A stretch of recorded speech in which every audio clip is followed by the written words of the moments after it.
Plus. Et nous sommes très bien entourés aujourd'hui. Où sont les femmes ? Je suis là. Autour de cette table, vous l'avez vu, Philippe Bilger est avec nous, Domenico Cotron, Joseph Touvenel, et puis nos deux invités que nous sommes très heureux d'accueillir aujourd'hui dans le cadre de ce lancement de ce documentaire qui s'appelle Rural, réalisé par Édouard Bergeon. Merci en tout cas d'avoir accepté notre invitation. Vous êtes là avec Jérôme Bail à l'affiche aussi. On va revenir sur cette agriculture française qui est importante pour nous tous. Avec cette question du jour, l'agriculture est-elle encore la grande fierté française ? 0826 300 300. Mais juste avant, on va nommer un ministre. Les vraies voix Sud Radio, si j'étais ministre. Qu'est-ce que je vais devenir ? Je suis ministre, je ne sais rien faire. Et Sabine est avec nous de La Grasse. Et vous êtes nommée, ma chère Sabine, bonjour. Vous êtes donc le nouveau ministre de la ruralité, ou la ministre, je ne sais pas comment vous voulez qu'on dise. La ministre de la ruralité, j'en suis très fière. Et ben voilà. Et donc on a très envie d'entendre vos premières directives. En fait, je me vis plus comme ministre des ruralités et des transversalités. Pour moi, il s'agit de reconnaître la mosaïque culturelle et la diversité des territoires français. Les habitants doivent retrouver le pouvoir d'agir. Il s'agit d'aller au bout de la décentralisation, en fait, en donnant aux habitants la capacité de réenchanter leur quotidien. Il faut éviter les systèmes de silos qui bloquent le développement. Créer des projets locaux, par les locaux, pour les locaux. Une gouvernance par le territoire, pour le territoire. Il est urgent que les campagnes qui nous nourrissent puissent être reconnues comme des acteurs majeurs face au changement climatique, aux pénuries alimentaires, à l'inflation ou même aux guerres qui sont là à nos portes. Et je crois en tant que ministre des ruralités, au bon sens paysan. Voilà. Eh ben voilà, on va faire réagir Jérôme peut-être. C'est le film en fait. C'est ça. En fait, c'est tous les messages du film que Madame la Ministre vient de nous raconter, le film Rural. C'est les messages que Jérôme porte. Oui, la proximité du territoire, la fierté, nos traditions, notre histoire, l'agriculture et la ruralité, la chasse, la pêche, l'environnement. Donc c'est tout à fait ça, et je vote pour vous pour que vous soyez ministre. Elle vient d'être nommée. On vote pas pour un ministre. Non, elle est nommée. Elle est nommée. Philippe Bilger. Nous, manifestement, elle savait qu'elle allait devenir ministre, elle a préparé ça à la perfection. Ouais. Pas du tout. Je suis développeur de projet rural et j'ai monté 2 tiers-lieux, en tout 165 hectares sur Bram et La Grasse. Ouais. Génial. C'est franchement mon cheval de bataille, et c'est par hasard que Sud Radio m'a appelé. Je trouve ça assez incroyable. Oui, c'était bien. Du coup, ça corrobore à ce que vous mettez en place. Je partage absolument tout ce qui a été dit. Et en plus, c'est quelqu'un qui apparemment connaît bien le sujet et connaît bien le terrain. Donc franchement, oui, il y a rien à rajouter à ce qui a été dit. Et quand est-ce un agriculteur au ministère de l'Agriculture ? C'est un retour au réel. C'est-à-dire l'enracinement. La tradition, c'est le passage de génération en génération. Parce qu'on n'invente rien. On invente un petit peu. Et ça, c'est vraiment ce qui fait le cœur d'un pays, le cœur d'une nation. Et puis la France, c'est quand même ce que le roi du Maroc disait à Hassan II en passant en avion au-dessus de la France, au président de la République: vous avez un magnifique jardin. Un jardin, ça se cultive. Et c'est pour ça qu'il faut des hommes et des femmes qui restent dans les ruralités, parce que c'est eux qui cultivent notre territoire. Est-ce que une question facile, mais un agriculteur ou une agriculture au ministère de l'Agriculture, enfin ? Est-ce que ça apporterait quelque chose ou au contraire ? Personnellement, cela dépend de la chapelle sous laquelle il est. Ouais, et ça dépendra surtout de l'agriculteur ou de l'agricultrice, parce qu'en France aujourd'hui on parle d'une agriculture, mais il y a des agricultures. Oui, c'est ça. Selon les territoires. Nous en Occitanie, et on fait pas la même agriculture que les gens en Bretagne, que les gens dans les Hauts-de-France ou en Ardèche ou dans les autres territoires français. Donc c'est un peu compliqué. Est-ce que un agriculteur serait vraiment plus efficace qu'un ministre? Moi, je suis pas sûr. Mais par contre, il faudrait que les ministres écoutent, s'entourent en tout cas, d'agriculteurs et pas que 2-3 personnalités françaises qu'ils aillent discuter sur les territoires avec des agriculteurs qui des fois connaissent d'autres problématiques que cette agriculture qu'on veut généraliser, et souvent d'un message qui est rapporté au plus près de Paris. Parce que, comme elle le dit ma maman dans le film, on est au fond de la France, mais au fond de la France, on a envie d'exister. Et ça, c'est super important. Il faut qu'on soit écouté. Et nous, on est loin pour monter. Alors, comme on ne se fait pas entendre, des fois, on bloque des autoroutes. Cécile, il ne faut pas oublier que le plus mauvais garde des Sceaux a été un magistrat. Non, mais c'est pour ça que c'est toujours la fausse bonne idée de se dire prenons des gens du terrain pour être. Ouais, après, c'est le couple qui doit fonctionner. Après, avoir une formation agricole, c'est toujours mieux pour connaître le monde agricole. On voit que Julien de Normandie, l'ancien ministre de l'Agriculture, était un ancien d'agro, ingénieur agronome, il connaissait bien l'agriculture. Qui était le ministre préféré, je crois, des agriculteurs.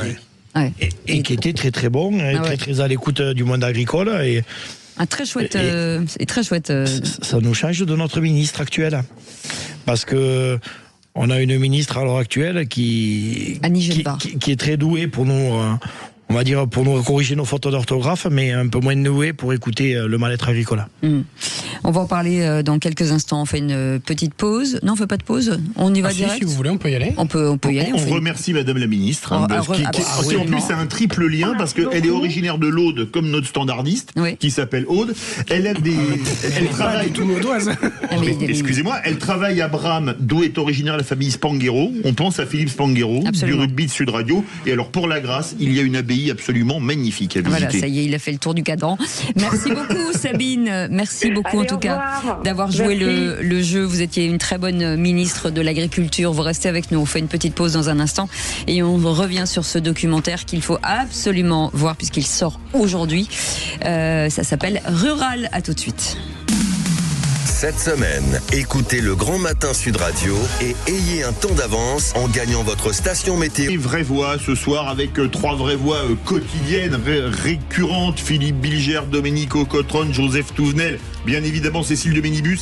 Et 2 invités exceptionnels, Jérôme Bail, agriculteur qu'on connaît bien, qu'on a beaucoup entendu sur Sud Radio, beaucoup vu sur la 64. Et Édouard Bergeon, réalisateur du documentaire qui est consacré à Jérôme Bail, un documentaire dont le titre est magnifique, Rural.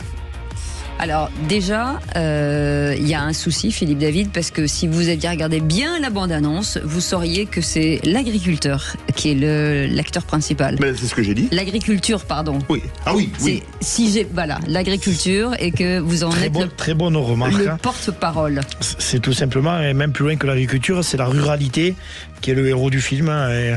Et la ruralité, la transmission et tout ce qu'on sait faire dans nos Pyrénées et en France, surtout dans cette agriculture-là. Allez, on écoute la bande-annonce. C'est prêt ? Je suis prêt. Je suis ravi de vous retrouver après mon premier film au nom de la Terre avec un documentaire cette fois. Un agriculteur est devenu le visage de la contestation. Je réponds parce que je crois que ça sonne souvent. Jérôme Bail. C'est un agriculteur que les journalistes ont beaucoup aimé. Et sa maman Lulu, qui a 75 ans, c'est un personnage. Allez! Pourquoi tu me fais parler? Oh, j'écoute, moi. Il part où, Jérôme, alors? Si le monde rural n'existe plus, s'il n'y a plus d'agriculture, il n'y a plus de monde rural. Et c'est l'histoire de la France qui s'en va. Rural, le 4 mars, au cinéma. Et on compte sur vous. Les vraies voix Sud Radio. Ce qui est intéressant dans ce documentaire, c'est déjà de comprendre la personnalité que vous êtes, Jérôme Bail, de raconter aussi un peu votre histoire pour que les auditeurs soient, même si on vous connaît dans les revendications, ce qui est intéressant, c'est aussi de raconter un petit peu votre histoire rapidement, qu'on fasse un petit retake et comme ça on peut repartir sur d'autres sujets. Mon histoire, elle est dans le film Rural, donc ils peuvent aller le voir. Absolument, mais ils le verront. ça sera le plus explicite, on va dire. Mais après, pour faire simple, j'ai 45 ans, je suis un agriculteur, quelqu'un qui a grandi dans ce monde rural, qui est né et qui a appris à marcher au milieu des vaches, au milieu des chiens, entre la chasse et l'agriculture. Éleveur en polyculture élevage dans le Volvestre, au pied des Pyrénées, en bovin viande avec des vaches limousines. Passionné, on va dire, de cette histoire de la France, de nos territoires, de nos traditions. Et aujourd'hui, je porte un peu cette parole de cette ruralité, de ces territoires qui veulent pas disparaître, qui veulent continuer à exister, qui veulent continuer à transmettre et qui veulent continuer tout simplement, pour l'agriculture, nourrir la France et pour la ruralité, qui veulent faire perdurer cette histoire que certains veulent nous enlever. Mais est-ce que cette trajectoire, à un moment donné, vous vous êtes dit, vous avez douté sur ce métier ou cette transmission que vous avez vécue en disant j'ai envie de faire autre chose, ou c'est forcément 100% c'était ça pour vous? Alors non, à l'origine, je voulais pas être agriculteur. Même si j'ai grandi dedans, mais mes parents m'ont poussé aussi à pas reprendre l'exploitation, parce que tout simplement c'était compliqué, et une histoire de vie a fait que je l'ai reprise, et je l'ai reprise avec fierté quand j'ai retrouvé mon père avec une balle à la tête au milieu de la cour de la ferme. Voilà, et là j'ai compris que on sacrifiait des vies, que il y a des familles qui restaient endeuillées et qu'on pouvait pas arrêter de plus se battre, tout simplement. Édouard Bergeon, j'avais vu votre film Au don de la terre qui parlait de votre père, agriculteur, qui a mis fin à ses jours également, comme le père de Jérôme Bail. Est-ce que quelque part, pour vous, faire ce film, ce documentaire, après un film qui était Au nom de la terre. C'était génial d'ailleurs, je vous incite à le regarder de nouveau. Ah oui, moi je l'avais vu quand il est sorti, j'étais allé le voir aussi. J'étais allé le voir, c'était vraiment un très très beau film, très touchant, avec Guillaume Canet d'ailleurs. Est-ce que, connaissant l'histoire de Jérôme Bail, c'est ce qui vous a incité à faire ce documentaire rural? On se raconte toujours un peu quand on écrit des bouquins ou qu'on réalise des films, donc forcément vrai. Jérôme c'était une sorte de miroir de moi-même, donc à peu près le même âge, la même situation familiale et la même les mêmes drames qui nous ont rapprochés. J'ai beaucoup hésité avant d'y aller, c'est pour ça que quand j'y suis allé, j'ai voulu le faire pour le grand écran. Comme désormais je fais de la fiction, du cinéma, c'était important pour moi de cultiver les imaginaires et de montrer une grande voix et cette ruralité justement sur le grand écran. Au cinéma, et c'est pour ça qu'on s'est engagé dans cette aventure, mais le point de départ est commun, le drame de nos pères communs, mais ensuite l'idée c'est beaucoup de lumière, de positif, on se marre beaucoup. Jérôme c'est un agriculteur dès la première séquence qu'on voit chanter, qu'on entend chanter tout au long, sur son tracteur. Il a un bel organe. Il a un bel organe, il chante des chansons souvent occitanes. Vous pouvez lui demander. Allez-y, on adore ça. Non, je vais pas chanter. Si, sur Sud Radio. Vous êtes à la maison ici. Je crois que le refuge des Isards, par exemple. Je crois que Édouard serait content que je chante et que la météo change, comme ça enverrait les gens dans le centre du cinéma. Mais pour dire, c'est notre identité. Mais c'est clair. C'est notre identité, c'est nous, en fait, dans notre sang. Au pied des Pyrénées, on chante beaucoup. Oui. Et dans les Pyrénées, on chante beaucoup, on le voit, et c'est ce sang qui coule à nous, de ces chants qui racontent bien souvent notre histoire et une partie de notre territoire et une histoire de notre territoire. Édouard, si vous le permettez, est-ce que vous aviez été inspiré par les films de Depardon? Pas du tout. Sur les paysans, vous ne l'aviez pas vu? Si, mais après Au nom de la terre. Et il a fait un super travail, Raymond Depardon, mais on porte pas le même regard, je pense, sur la ruralité et l'agriculture, et c'est pas la même époque non plus. Bien sûr. Moi, je voulais remettre de l'enchantement dans Rural. Il y a une très belle histoire de transmission avec un gamin qui débarque dans la région. Il vient de Moselle avec sa maman ainsi qu'une petite fille. Ils connaissent rien à l'agriculture. Le petit joue à la console 5 heures par jour, et Jérôme me propose de venir à la ferme voir ce que c'est le métier d'agriculteur. Et devant la caméra, au fil des mois, le petit, dans les pas de Jérôme, va se transformer, se passionner pour l'agriculture et retourner sa casquette comme le grand. Casquette à l'envers, et son souhait le plus beau aujourd'hui, c'est de devenir un jour agriculteur. Donc voilà, cet enchantement dont je parle, sans angélisme aucun, il est important pour susciter des vocations. Aujourd'hui, le travail d'agriculteur, d'éleveur comme Jérôme, il est difficile, mais enfin la viande se vend plutôt à un bon prix. Il y a des marchés, et on peut s'en sortir, et il faut le montrer en fait. Jérôme, j'ai toujours été frappé par le fait qu'aujourd'hui, il n'y a pas un Français, finalement, qui ne soit pas amoureux, passionné par les agriculteurs. Il les aime, il les respecte. Et pourtant, c'est en chute libre à cause de politiques discutables. Comment vous expliquez ce hiatus ? Comment on l'explique? Je pense qu'il y a quand même des Français qui aiment pas trop leurs agriculteurs non plus.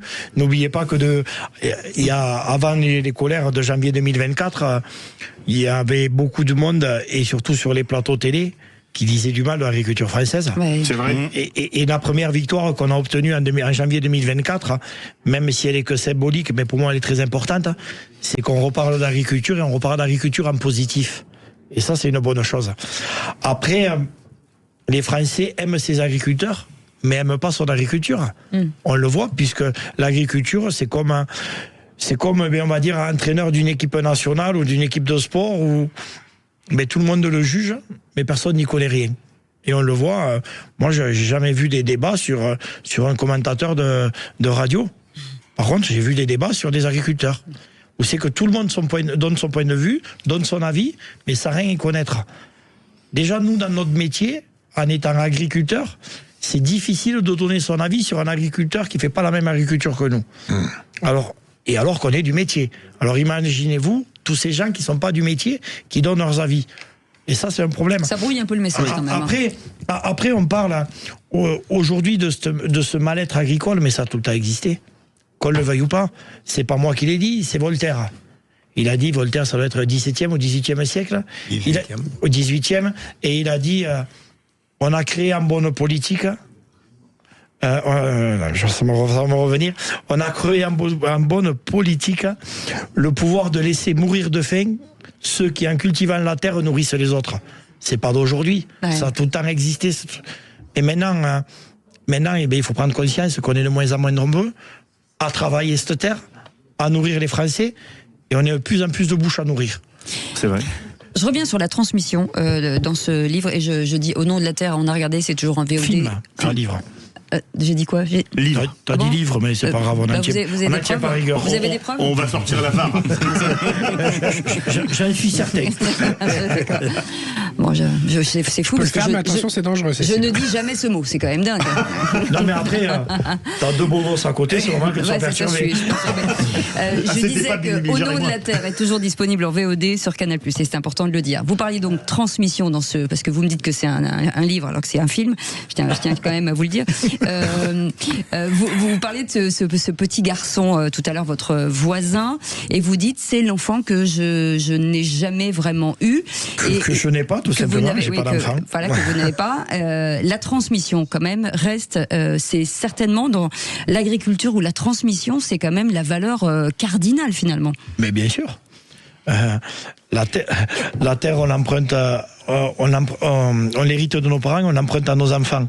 Donc ça veut dire que c'est une continuité, qu'on doit tout simplement apprendre à ces jeunes, qu'on doit les amener avec nous, que on n'est pas immortel, hein, même si on parlait d'enterrement au début de l'émission, mais il faut laisser notre savoir-faire. Le savoir-faire, c'est l'agriculture française. Il y a plein d'enfants jeunes aujourd'hui qui sont totalement désorientés, qui pourraient effectivement embrasser ces... Mais il y a énormément de jeunes qui veulent devenir agriculteurs, qui rêvent d'être agriculteurs, sauf qu'il y a un gros problème. Et on l'a vu, et c'est l'une des phrases et on va dire des remarques qui m'ont le plus touché pendant la tournée d'avant-première. C'est un jeune d'une MFR, d'une maison familiale rurale, qui est partenaire du film, à Laval, devant 450 personnes. Moi, je parlais tout simplement de fierté, qu'il faut retrouver cette fierté d'être agriculteur. Et le jeune, il nous a remercié. Il a remercié Edouard pour le documentaire. Il m'a remercié à moi. Il a dit, vous êtes des exemples. Et vous avez totalement raison, parce qu'aujourd'hui, moi, j'ai 17 ans. Mon rêve, c'est de devenir agriculteur. Et j'ai honte de dire à mes amis que je veux être agriculteur. C'est fou, ça. Et il a dit, je vais sortir d'ici, et après avoir vu le documentaire, je vais dire, je suis fier de vouloir être... Et c'est quand même grave. Alors, tous ces jeunes, on les a dans les mains. Mais à nous de leur laisser un avenir. Et l'avenir, il est compliqué, puisqu'on parle vraiment beaucoup de négatifs, et on dit tout le temps que l'agriculture ne va pas. Et c'est difficile de faire venir des gens quand on est négatif. Domenico Cotron veut réagir. Vous interrogez, pardon. Philippe, je vous avais dit on n'est pas dans un poste de police. Je vous avais dit à ce même micro le soir de Noël que vous m'aviez fait un super cadeau parce que c'était ma toute première émission. Oui. Ce soir vous m'en avez fait un deuxième parce que je suis un fan absolu de Jérôme, mais complet. Et ça depuis un petit moment maintenant. Le truc qu'il est que on a. Alors, désolé. Il est trop mignon, il arrive même pas à vous regarder. Ouais, c'est pas ça, c'est qu'en fait il a dit une phrase qui vient de me replonger. Quand il a parlé de son papa. Moi j'ai perdu le mien il y a 1 an et demi et j'étais ancien artisan maçon aussi. Comme mon papa, et je connais cette fierté de se dire on prend la relève et on essaie de la transmettre. Et ce qui me touche encore plus quand j'entends Jérôme, c'est que en fait on s'aperçoit que c'est pas un métier en fait. C'est une passion, c'est une vie. Comme moi là aujourd'hui à ce micro, pour moi c'est pas un métier, c'est une passion en fait. Je suis content d'être là. Et quand je vois Jérôme, je vois que il est heureux quand il est dans son champ, quand il est avec ses vaches, quand il fait cette passion. Et moi cette passion, j'aimerais savoir Jérôme, comment c'est possible de vraiment la transmettre aux générations futures, de vraiment faire en sorte, avec nos gouvernements, puisque c'est eux qui aujourd'hui prennent les décisions, notamment au niveau de l'école, etc. Comment on pourrait faire en sorte que comme on amène des gamins à devenir carreleurs, électriciens, plombiers, comment on peut amener encore plus de gamins à être agriculteurs? Avec des exemples comme Jérôme. Ouais, voilà, avec des, tout simplement amener ces jeunes avec nous, les tirer, les prendre par la main, les amener dans nos fermes. Mais peut-être, moi je l'ai fait avec le petit Evan, il était 5 heures par jour devant sa PlayStation, et quand je lui ai dit un jour viens à la ferme avec moi, il me dit mais j'y connais rien en agriculture, mais je te demande pas savoir s'il connaît, je te demande si tu veux venir. Il est venu, il a posé la PlayStation. Ça fait plus d'1 an et demi, il n'a plus touché la PlayStation. Et il parle que de cette agriculture. Il faut leur montrer le vivant, les animaux, cette passion de la terre, ce savoir-faire. L'écologie, c'est super important, toute la transmission de tout ça. Et les gosses sont demandeurs. Et après, dans l'éducation, moi je le dis depuis quelques années, il faut remettre de l'éducation rurale dans nos territoires ruraux. Il faut même l'adapter par rapport à nos territoires. Et la cuisine. La cuisine est une source vraiment d'inspiration, parce que il faut redonner dans nos écoles le sens à cette chaîne alimentaire et à cette passion, et en fait ça va passionner les jeunes. Et aujourd'hui, qu'est-ce qui fait faire un métier? Tu l'as dit tout à l'heure, c'est la passion. Et nous, il faut qu'on redonne cette passion dès le plus jeune âge. Et pour ça, pour que ces jeunes soient passionnés, il faut qu'ils soient fiers. Et quand on parle de fierté, moi on l'a vu pendant la tournée, les agriculteurs français sont plus fiers d'être agriculteurs français, pour une grande partie. Et ça, c'est pas normal, parce qu'on est stigmatisé, parce qu'on est jugé, parce qu'on est dénigré. Et c'est pas normal. On est un métier noble, on doit relever la tête, on doit être fier. Et quand t'es fier, les gens ils viennent vers toi. Voilà, parce que tu es solaire et les gens viennent vers toi. La dureté du métier n'effraie pas les jeunes? Mais bien sûr que non. C'est une passion, ils sont nés là-dedans, ils veulent faire que ça, ils pensent qu'à ça. Nous, on l'a vu sur les blocages, on avait des jeunes, et ils nous disaient merci. Je me rappelle, on a reçu des centaines, des gamins qui nous amenaient des dessins. Merci de vous battre pour nous. Parce que moi, je rêve d'être agriculteur. Et en fait, c'est ça, le motif. Et quand on parle des politiques, mais il ne faut plus rien attendre d'eux. Puisqu'eux, ils font que passer. Nous, on y reste sur le territoire. Voilà, et bien à nous de nous reconcentrer peut-être sur nos échelles et ramener ces jeunes avec du positif. Allez, direction 0826 300 300, c'est Francis qui est avec nous de Gazobon. Bonsoir Francis, bonsoir, bienvenue Francis. Sur Sud Radio. Francis, on vous écoute. Oui, bonsoir, excusez-moi, je suis sur le tracteur. Vous pouvez pas klaxonner un peu là? Ça va mieux? Oui. Je suis audible là? Oui, on vous entend Francis. Bon, bonjour à tous. Les gens qui font l'émission, je vous en félicite, et les auditeurs. Merci. Merci beaucoup. Première des choses, il faut bien faire comprendre aux auditeurs, parce qu'aujourd'hui, on dit artificiellement, je leur revendique que dans une société, quelle qu'elle soit, la base d'une société, c'est l'alimentation. Je la considère comme une pyramide, une société. La base de la société, c'est l'alimentation. Si vous enlevez la base de la pyramide s'effondre. Voilà. Et ça, il faut que tous les citoyens en prennent conscience. Donc aujourd'hui, c'est l'agriculture qui nourrit. Je ferme la parenthèse. Ensuite, pour répondre à ce qui a été évoqué tout à l'heure, quand vous avez posé la question, est-ce qu'un ministre de l'agriculture un paysan serait un bon ministre de l'agriculture? Je vous réponds par expérience, on a eu Guillaume François sous Jacques Chirac. Il a fait quelque chose d'atroce. Je vous l'explique. Il a supprimé le coefficient multiplicateur. J'essaie de faire vite pour que tout le monde comprenne, pour ne pas monopoliser l'antenne. Le coefficient multiplicateur, c'est, mettons que vous mettez un coefficient de 1,3. Ça veut dire que si vous achetez 10, vous ne pouvez pas vendre au-delà de 13. Francis, on va vous reprendre hors antenne parce qu'on a un problème de son et c'est pas très audible. Ce serait dommage qu'on vous entende pas bien. En attendant, on va prendre Cédric d'Aurillac. Bonsoir Cédric. Bonsoir à tous. Bienvenue Cédric, et on reprend Francis juste après. Cédric, on vous écoute. Oui, pour me présenter, je suis éleveur dans le Cantal, éleveur bovin comme Jérôme.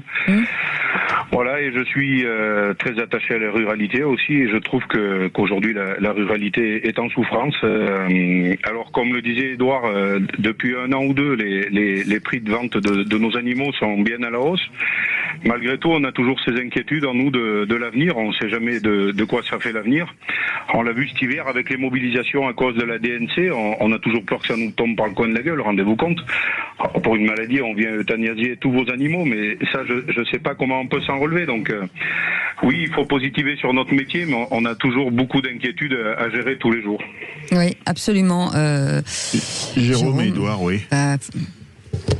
Le positif. Mais le positif, c'est très important. Oui. Je pense que Cédric, il le fait très bien. Puisque il est sur les réseaux, c'est bien ça, si je me trompe pas. Oui, c'est bien ça. Voilà. Et donc il faut ses voix fortes. Et concernant la DNC, rassure-toi d'une chose. D'après la ministre, on est sauvé puisqu'elle a levé le verre à l'ouverture du salon en disant que le monde agricole était sauvé. Et même pas une semaine après, on avait encore ce cas sur la chaîne des Pyrénées. Tu le sais comme moi.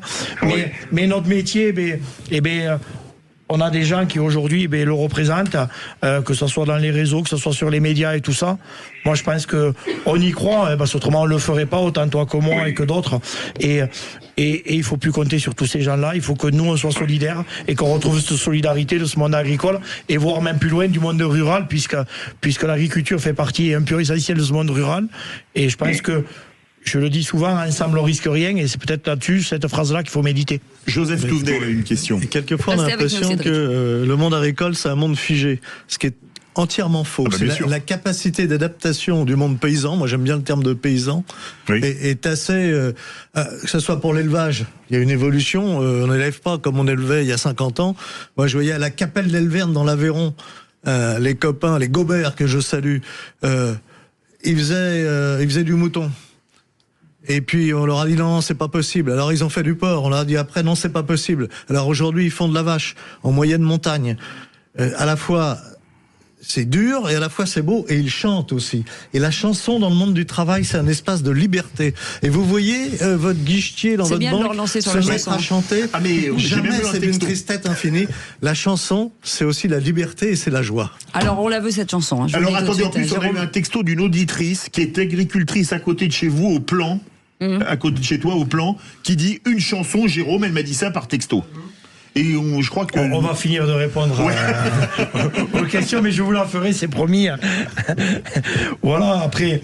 Mais après aussi, on a peut-être oublié un truc en France et dans notre agriculture française. Ce que tu dis, c'est très juste. On nous a dit faites du cochon, faites de l'agneau. On faisait d'agneau, on se plantait. Faites du poulet, on se plantait. Au bout d'un moment, faisons ce qu'on sait faire et ce qu'on veut faire. Arrêtons d'écouter les autres parce qu'ils nous poussent droit dans le mur. Et la France est quand même une agriculture, et pour tout notre agriculture, bien souvent du Sud, on a une agriculture de polyculture. Et ça, on l'a perdu aussi. Moi, quand je vois chez moi des céréaliers qui, dans des coteaux à très faible capacité de rendement, continuent à faire de la céréale, c'est un peu compliqué aussi. Voilà, moi, je pense on nous a poussé à mettre tous les œufs dans le même panier. Et ça, c'est peut-être pas la bonne chose, puisque dans nos fermes à l'époque, il y avait un peu de tout, et c'est ce qui faisait la force de notre agriculture française. Allez, Francis est de retour. Francis, vous êtes de retour ? Oui, est-ce que vous m'entendez là ? Oui, on vous entend. C'est bien là ?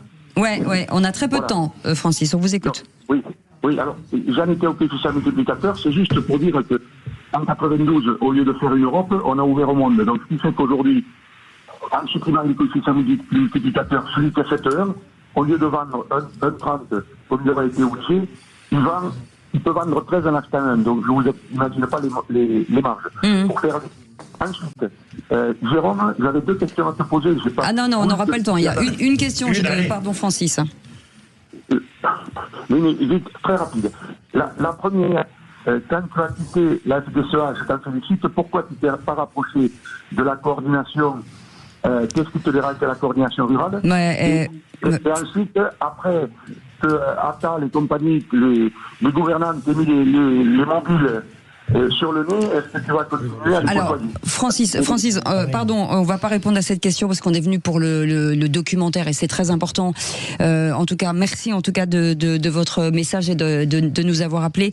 Un petit mot encore sur ce documentaire qu'il faut absolument aller voir à partir d'aujourd'hui, puisque c'est extrêmement positif à l'endroit de l'agriculture. Il y a beaucoup d'humour aussi, hein. C'est important de le dire, Edouard. Beaucoup, c'est pas une comédie, mais ça fait du bien et on sort, on a la patate en fait. Bon. Et puis il faut la chanson aussi. Hein. La chanson. Vous êtes mes amours, oui mes amours, fortunés. Vous me plaît toujours. Mais plus beau que mon pays. Ou visiblement vous chantez pas la même chanson. C'est là le problème en fait. C'est comme l'agriculture. C'est la même chanson, mais on n'a pas les mêmes paroles. Si, mais on n'était pas sur le même ton, c'est pour ça. Bon, j'aurais pas chanté celle-là, mais. Non, mais elle était canon. En tout cas, on était très fiers de vous avoir à notre micro. On vous remercie sincèrement. On rappelle, ça s'appelle Rural. Voilà ce documentaire qui montre à la fois le militant et l'homme intime et très bien tourné. En tout cas, la bande-annonce, je vous incite à aller la regarder. Ça va vous donner très envie. Merci beaucoup, Édouard Bergeon. Dans 180 cinémas en France, et si c'est pas encore près de chez vous, la semaine prochaine, il y aura encore plus de cinéma, donc il faut être curieux et ça va. Vous pourrez aller le voir. C'est patient, comme dans l'agriculture. Le film de l'année. Merci beaucoup, Jérôme Bale, et merci beaucoup, Édouard Bergeon, en tout cas d'avoir passé un petit stop avec nous. On continue cette émission, on arrête ou on s'en va avec ce qui va être dans les écoles d'ingénieurs agricoles. Le qui c'est qui l'a dit. Là, c'est qui c'est qui l'a dit. Hein, allez, on y va. Vous partez comme vous voulez. Allez, on y va. Sud Radio. Sud Radio. Parlons vrai. Parlons vrai. Sud Radio. Parlons vrai.